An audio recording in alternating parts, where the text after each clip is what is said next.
The Crypto Markets Update is brought to you by KuCoin, the best place to find the next crypto gem.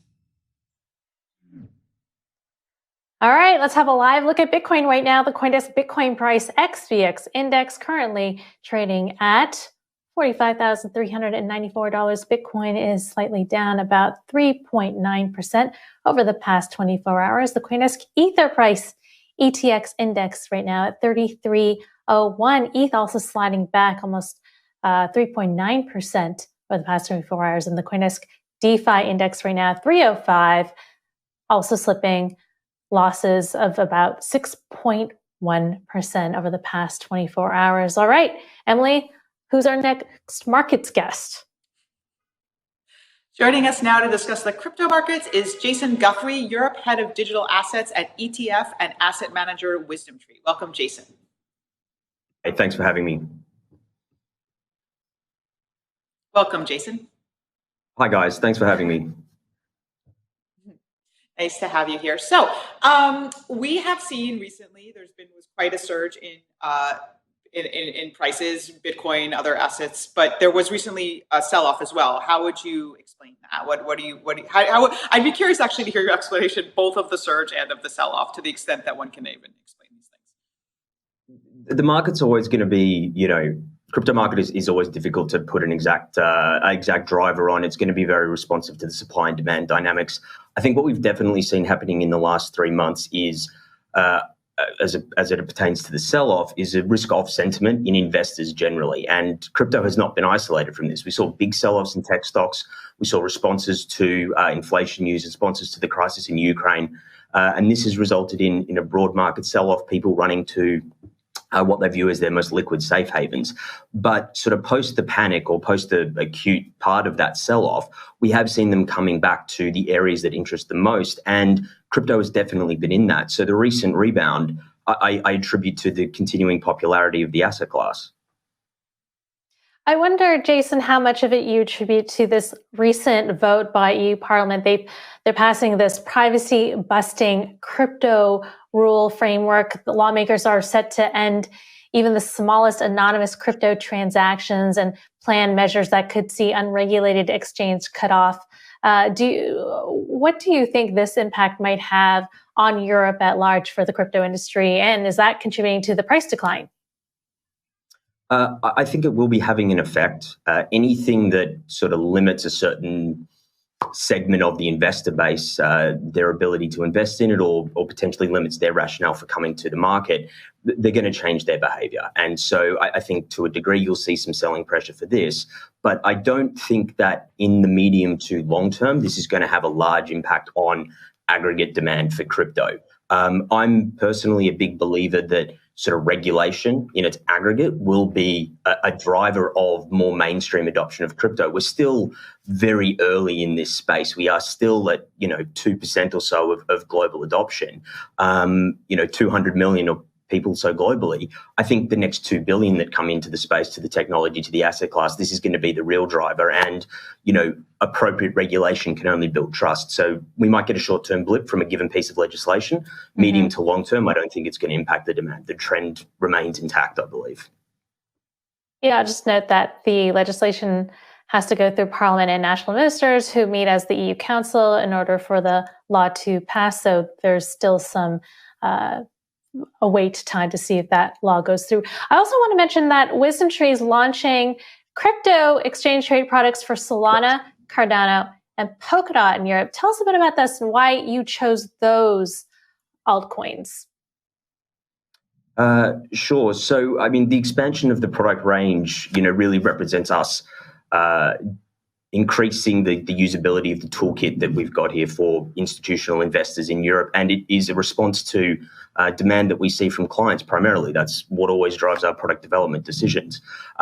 We know that people are looking at putting capital to work outside of the major coins, and that these particular exposures are ones that are frequently mentioned. Use cases are becoming more established. Their market cap has stabilized. Their trading volume is relatively solid. And so this is, it's part of that story of a diversifying ecosystem that people want to take exposure to. It's also a factor of an increasingly mature ecosystem that we have here in Europe for investment products. So it isn't just, our assessment on what we think the next coin people might want to take exposure to, or feedback we get from clients themselves. But there's a much broader investment ecosystem out there consisting of regulators, exchanges, clearing houses that kind of all come together to make the exchange traded product market work. And we're seeing advancements in these spaces as well in terms of what they're comfortable with, what they're allowing to be listed, the risk they're happy to have in the clearing pools. And so as that continues to mature and they get comfortable with more coins, we can look to add more to the product range, give them more optionality. I think another question that's on a lot of people's minds is, we saw this recent surge, people got really excited. The next thing is like Bitcoin 50K. What, in your view, would it take to get Bitcoin over that threshold? Short-term market moves are a given event. They're really hard to put their finger on. But I think we've had a couple of sort of very positive moves in recent days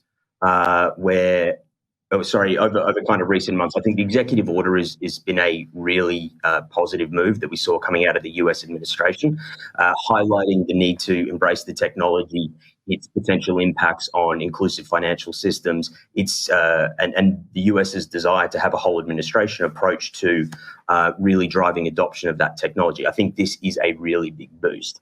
But for short-term market moves, for us to get over a particular level, we're going to need a little bit of fear to come out of the market, right? So we may have these long-term trends and some good data points that are driving us toward more adoption. But if people are still panicked about energy prices, about inflation, about crisis in Europe, about what's going on in Ukraine, the willingness to deploy capital to risky assets, and we all know crypto is still a risky asset, it will be limited to some degree, or at least muted. So as we sort of see a wider degree, a wider stability in the market, I think confidence will come back, and we'll see money continuing to get put to work in crypto. Finally, I just want to ask you, you mentioned that there's a bit of a more mature market for crypto ETPs in Europe. So I wonder how you square that with this recent legislation in EU Parliament that is really clamping down on privacy and crypto transactions.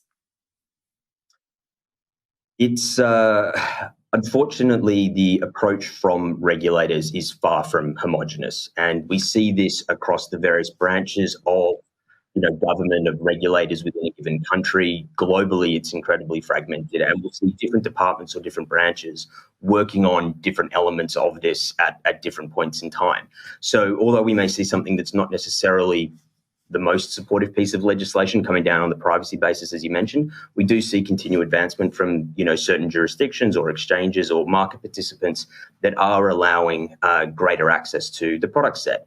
And it also cuts within, I think, the technology stack that enables people to get access to crypto. So different jurisdictions will be focused on investment products. Others will be looking at how do we regulate exchanges? Others will be looking at custodians.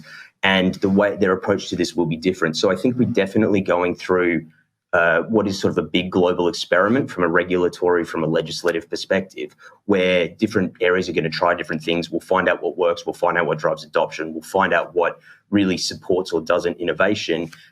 What gives me a lot of comfort, I think, is that innovation is thriving and people are trying different things. We have to go through this creative process of working out what the right approach is. And the great thing about this technology, about this asset class, is that it is so internet native, making it very global. So as one jurisdiction starts to get it right and we see people moving toward that, see increasing adoption, other jurisdictions are going to be incentivized to adopt those winning tactics, to adopt those winning legislations in order to encourage that activity inside their own jurisdiction. I think everybody wants this industry to grow inside the jurisdiction that they control. The idea that they want crypto and the activity, the technology, the advancements, the innovation to fall under their umbrella, that desire is clear, I think, from every level, from every country.